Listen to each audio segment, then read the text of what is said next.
अभी तक हमने जीडीआर और एडीआर पढ़ा। जीडीआर एडीआर में क्या होता है, एक इंडियन कंपनी होती है जो अपने शेयर्स निकालती है मार्केट में, कोई इंटरनेशनल बैंक उसको खरीद लेती है और उसके बदले में रिसिप्ट इशू कर देती है।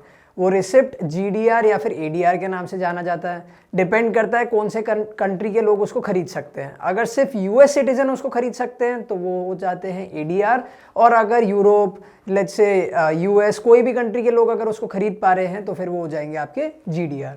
अब हम पढ़ने वाले हैं आईडीआर। आईडीआर एकदम अपोजिट होता है जीडीआर और एडीआर के जैसे। रीड करते हैं, and ADR is also like GDR. आप बोलोगे सर एकदम उल्टा था, क्यों उल्टा था बताता हूं। Except that it is issued to a citizen of India. पहले इंडियन कंपनी बाहर के लोगों को पैसा रेस करवाने के लिए इनवाइट कर रही थी, ठीक है।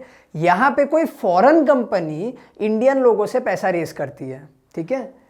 Through IDR foreign companies raise funds from Indian market, ठीक है। अब यहां पे कोई भी आप फॉरेन कंपनी इमेजिन कर लो, एप्पल, ठीक है, जिसके आईफोन्स आते हैं ना, वो वाली एप्पल।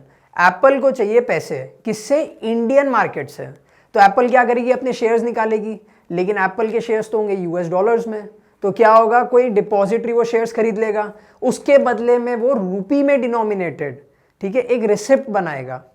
अब ये जो रिसिप्ट होगी वो रूपी में डिनोमिनेटेड होगी। क्यों, क्योंकि इंडियन लोग तो सिर्फ रूपी में चीजें खरीदते हैं, ठीक है। फिर हम जैसे लोग वो रिसिप्ट खरीद लेंगे, पैसा चला जाएगा एप्पल के पास में, हमें मिल जाएंगे आईडीआर।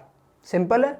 तो आईडीआर जीडीआर या फिर एडीआर के जैसे ही होता है, बस फर्क इतना होता है कि वहां पे इंडियन कंपनी नहीं है इशू करने वाली, वहां पे कोई बाहर की कंपनी है जो पैसा रेस करना चाहती है और रिसिप्ट कन्वर्ट होके इंडियन करेंसी में आ जाते हैं, ठीक है।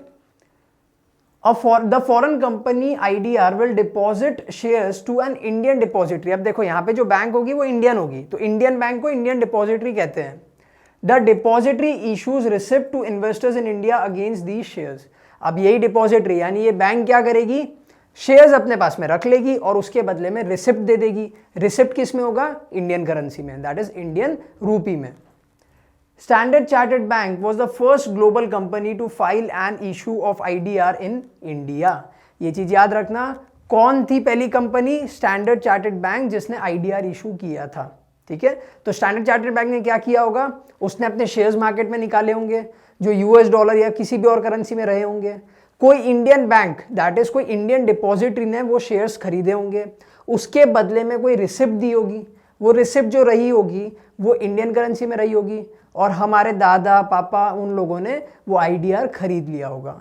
तो हुआ क्या, फॉरेन कंपनी जो स्टैंडर्ड चार्टर्ड बैंक थी उसको पैसे मिल गए और इंडियंस को मिल गया एक रिसिप्ट, जिसको हम बोलते हैं इंडियन डिपॉजिटरी रिसिप्ट। अब चलते हैं नेक्स्ट वीडियो पे, जहां पे हम पढ़ने वाले हैं एफसीसीबीज के बारे में।